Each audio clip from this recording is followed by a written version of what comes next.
These are meringues in the form of circles, rings, and dots. And if you put them all together, you have a Vacherin, a meringue case.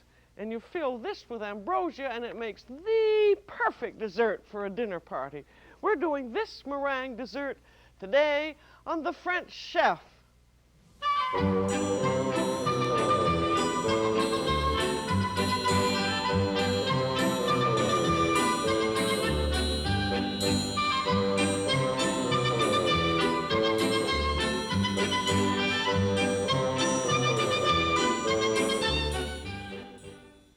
The French Chef is made possible by a grant from Hills Brothers Coffee Incorporated and by a grant from the Polaroid Corporation.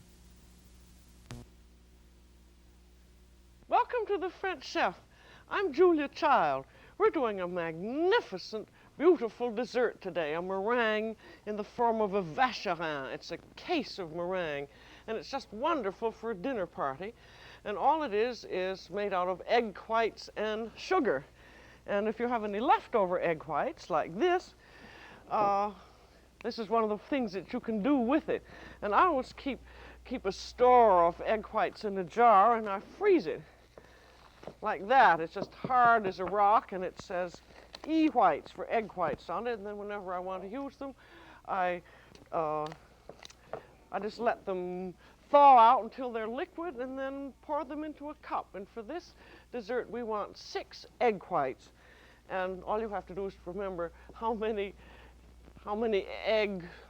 spoonfuls an egg white makes. 1 egg white is 2 tablespoons. So we want 6 egg whites, which is 12 tablespoons, and that is 3/4 of a cup.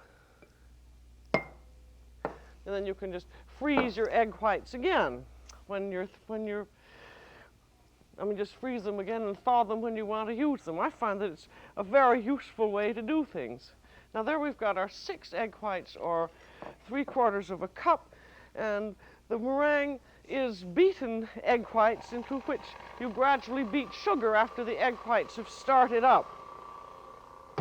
And now when you're beating egg whites, we've done a lot of them, we've never done a meringue before, there are 4 things that you want to remember because you want your egg whites to mount up. And the first thing is, be very careful separating your egg whites so that you have no speck of yolk in them. If you have any yolk, they won't foam up and mount the way they should. And remember also that they should be at room temperature. You may have noticed sometimes when you're beating egg whites that they get little flecks of white in them. And that is because the egg whites are too cold and they've coagulated. The third thing is, be sure that your bowl and beater are absolutely clean and dry, because moisture or oil can prevent the egg whites from mounting. And the fourth thing to remember is start rather slowly. And as soon as they've begun to foam up like this, you want to add a little bit of cream of tartar, which keeps them going. Which keeps them up. Now for this, we want just about a 1/4 teaspoon of cream of tartar, and this keeps them mounted up.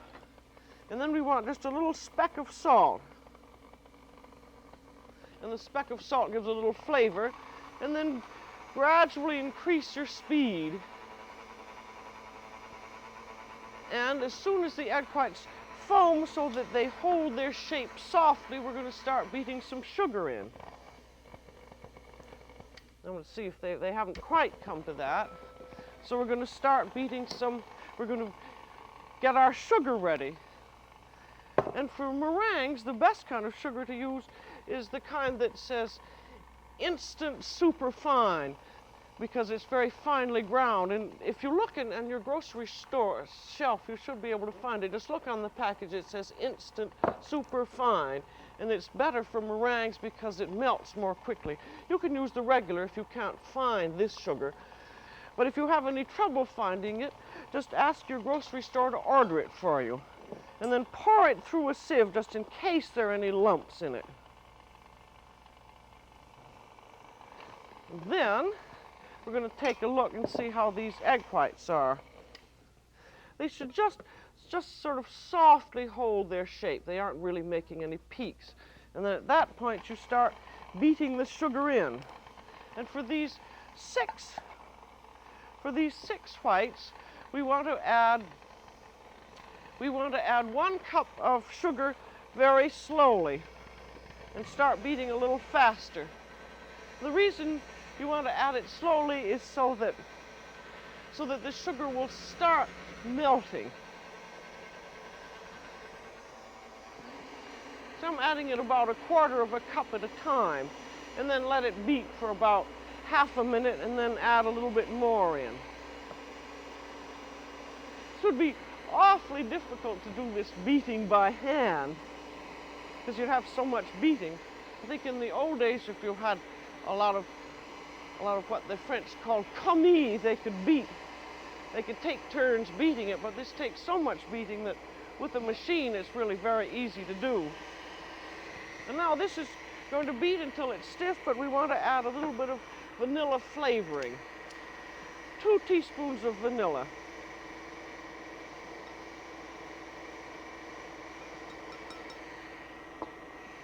And then that is to beat away by itself until they're very stiff.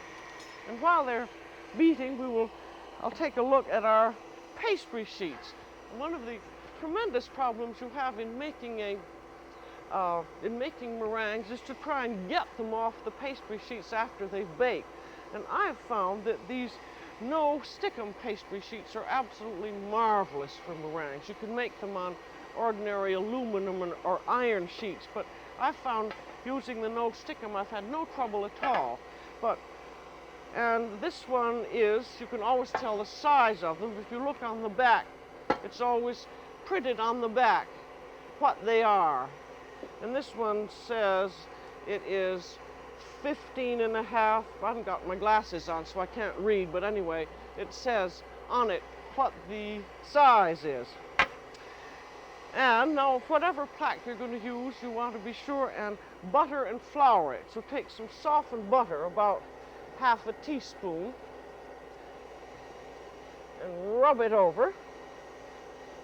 And be sure that you cover the whole sheet with a very thin film. And then put on some flour. And this is just plain ordinary flour, about 2 or 3 tablespoons full. And just swish it around. You want to be sure that this whole thing is covered. And then flip it out. I'm going to take my glasses and see what size this is. That's 15.5 by 11.5 by 1. And that's the bottom diameter. But all of these things have the measurements on. And now let's take a look and see how these egg whites are.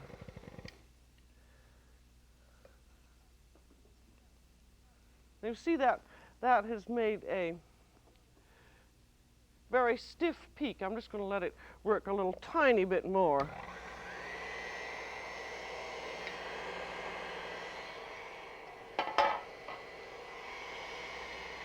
The important thing is in trying to make the meringues, because you're going to see when we form them, you want to get a very stiff mixture.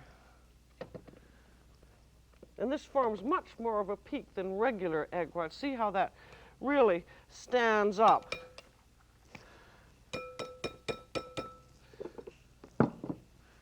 Then I'm going to show you another test. You see the whole bowl stands up, and if you take a spatula, you can just make a trough right through it. That's like the Israelites going through the Red Sea. It just holds up the way it should, and that's just the way it should be. If you had to do it by hand, it would be a horrible job. Get some of this beautiful sticky stuff off of my hands. And now we had those 6 egg whites, and we beat in 1 cup of sugar, and we're going to fold in 1 more cup of sugar. So in other words, for each egg white, you have 1/3 cup of sugar, of which half of the 1/3 of a cup of sugar is beaten in, and the other half is folded in. And again, you take about 1/4 of it and just fold in.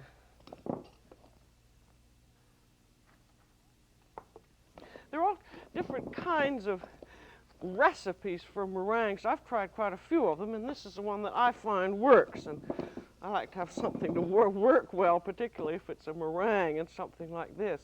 But you may find that you like another method of doing it better.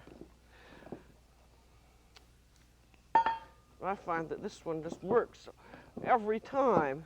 Now that sugar is just folded in there. And now we're ready to form the meringues. Now this is a perfectly ordinary meringue mixture, and with it you can make this kind of big meringues or little meringues, or some people call them big and little kisses, or you can make the Vacherin meringue case, and that's just a meringue, but it's in a different shape, and it's really an assembly job. I've got all the parts in the oven, and I'm going to show them to you so you'll know what you're in for. And what you're going to make are simply circles, rings, and dots. And that's really all it is too, and then they all get assembled into a case. And now we want to have one circle and 3 rings, and so that you can make them easily, you want to make some guidelines, and take any kind of a round guide that's going to fit on your pan. We'll put two on each pan.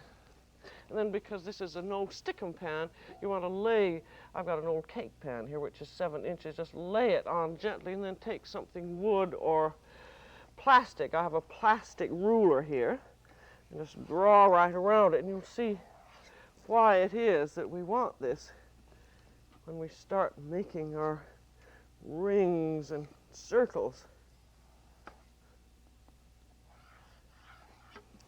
You want 2 pastry sheets for this. I've got one that's already been marked. And now, how to form this? The best method of all is to have a pastry bag, and this is the best kind of a bag there is. It has these separate nozzles. I've got one that's a 1/2 inch nozzle, and it just fits right into the bag. This is just a plain canvas bag, and they're the kind that all the pastry chefs use. And they're marvelous. You can get a bag that has some plastic on the outside, but I find it very stiff and hard to use. I don't like it.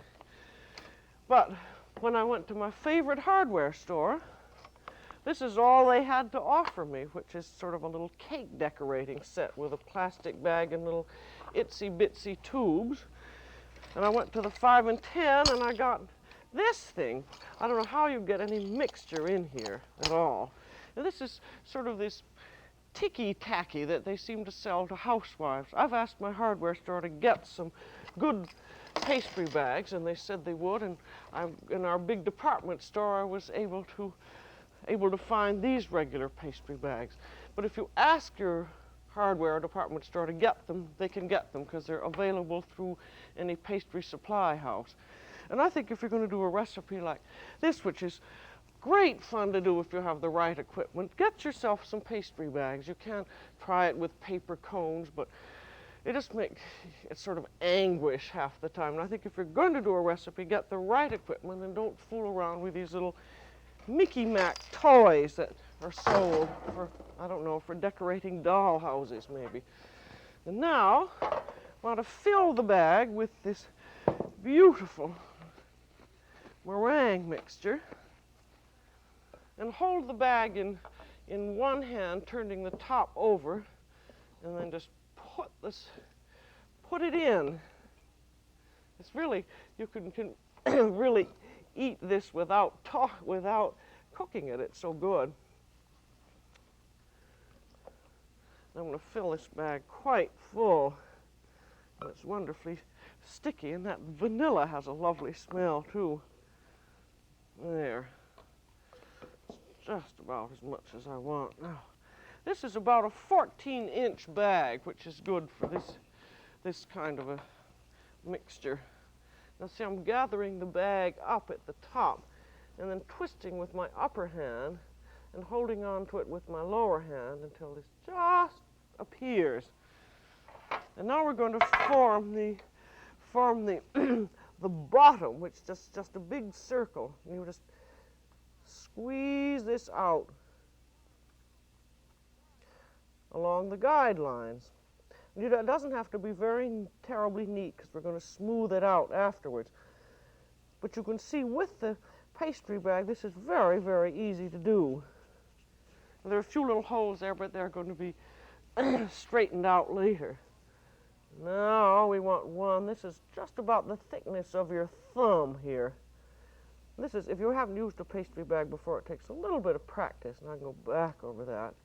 It's about, I should say, ½ an inch high and maybe about an inch wide. Now we have the other one to do.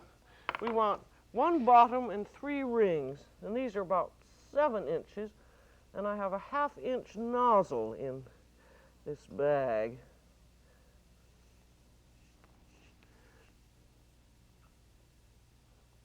As you're going to see when we finally get this assembled, you can make all kinds of reparations if anything has happened. And now these are you just smooth these out with a spatula. I could have gotten this circle a little better. Main thing is to get them about an even height.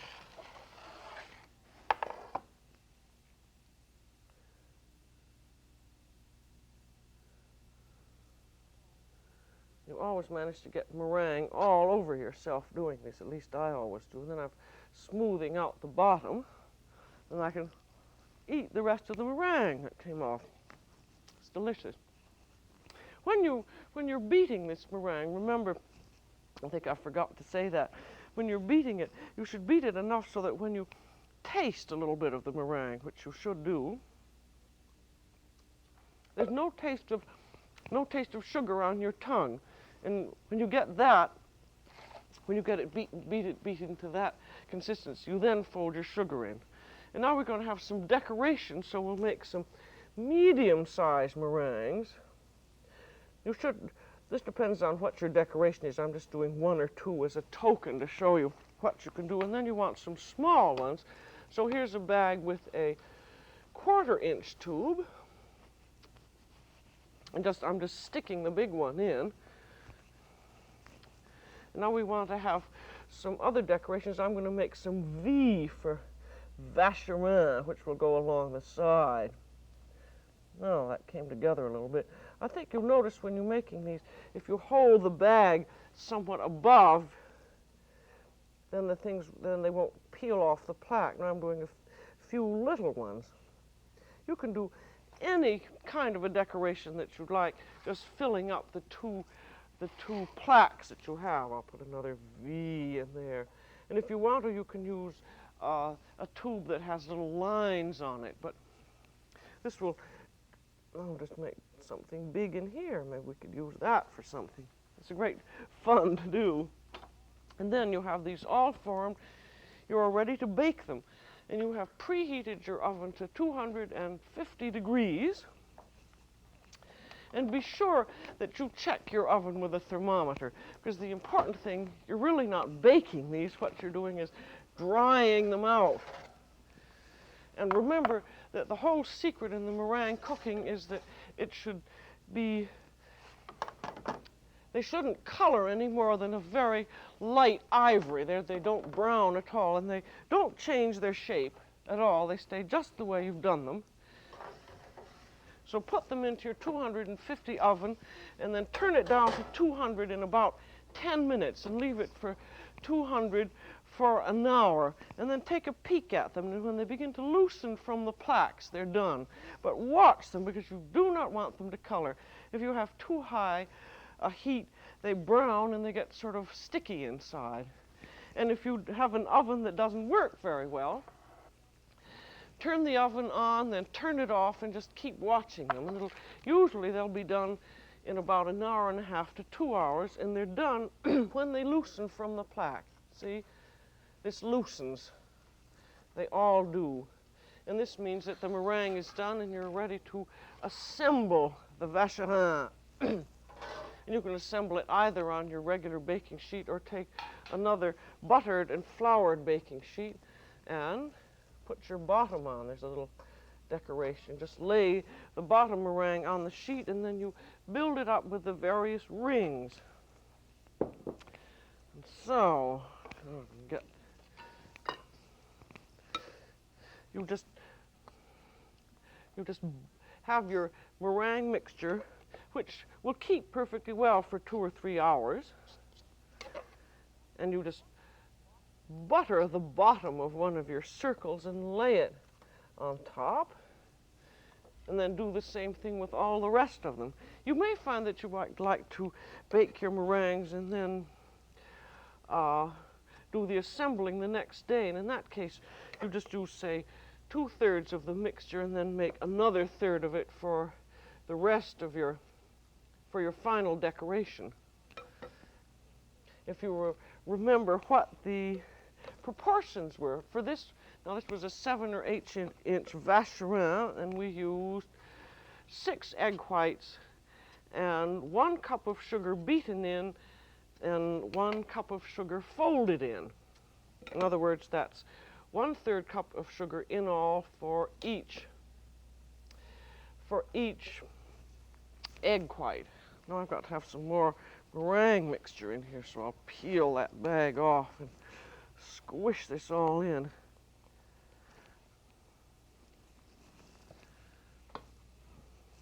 And now we're going to put a layer of meringue on the sides. Oh, I seem to have dropped that in.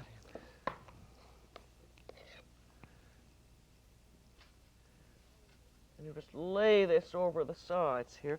You'll find that after you've left the mixture for about 2 hours that it's still all right. It may not look quite as smooth, and in that case you can beat it up for a moment or two until it's stiff. But as you can see, you want it to be stiff. And I'm going to get my glasses on here. And this just covers up the sides as neatly as possible. Now, the origin of this word Vacherin is that there is a cheese, which is a soft, white, creamy cheese, which is made in Switzerland, or near the Swiss border. And the French love to make cakes in the form of cheeses and other things. They even make one that looks like a Roquefort cheese. And so, when they just had in the early days, when they just had the meringue around the sides of this, it looked very much like a Vacherin cheese. So that's where the name came from. And then after it became a popular dessert, people began putting all kinds of decorations around, as we did, as we're going to do. Now I'll try and get that as smooth as possible all the way around. And then we have a little bit of the meringue mixture on top. Now, if you find when you're taking the meringue off your pastry plaque and one of the rings or the bottom or even one of the circles breaks, it doesn't going to make any difference because it won't show. Because you can just cover it up with your extra mixture, so don't worry if you do break something. Now we'll see if that's neat all the way around. Not quite. It always slips a bit on the plate. Try and make that as neat as possible.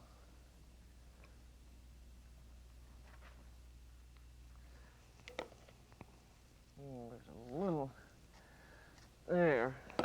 And now you have your little tiny meringues. Now these are sort of medium meringues here. Put them around on top. I'll move this back a little farther.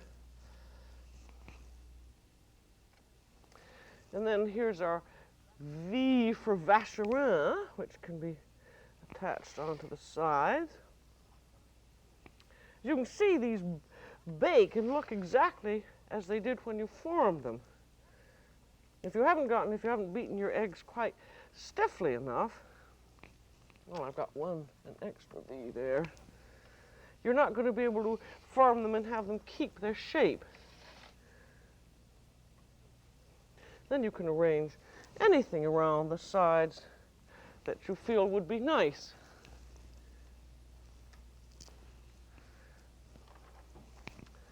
There. And now that's ready then to go into the oven.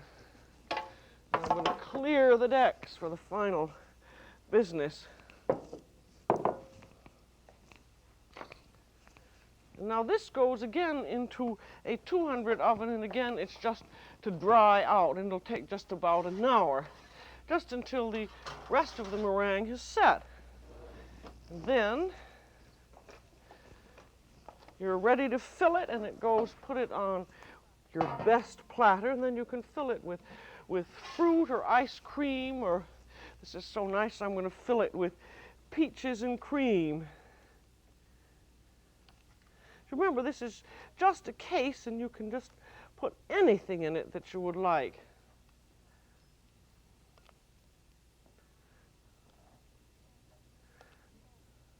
Whipped cream and strawberries would be very nice, but I think peaches and cream are just lovely. And you only fill it at the very last minute. And if you can, of course, make the Vacherin for a day or two ahead of time. You always hear people say that you can put things in an airtight box. But I've never found it's worked very well. I found it's better if you're ready to freeze it ahead of time. And so now we're practically all ready for the presentation. And you can just imagine, if you're having a dinner party, what an effect this will make. It was certainly the crowning glory at our dinner party the last time. It makes a great hit at any dinner party, and it does look beautiful. A snow palace, and this time I filled it with strawberries and custard cream. Be sure and let everyone take a good look at it before you start serving, because it's going to crumble. You can't avoid that. Look what happens. Oh, but it's delicious to eat. And that's what counts.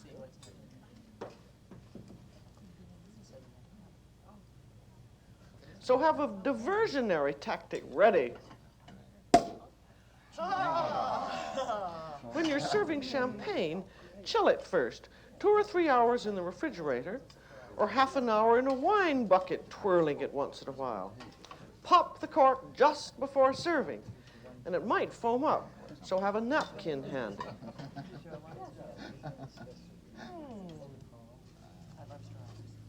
Pour slowly so the champagne won't bubble out of the glass. Let it rest a moment, then fill her up. And fill it right up to the brim so the bubbles will tickle your nose.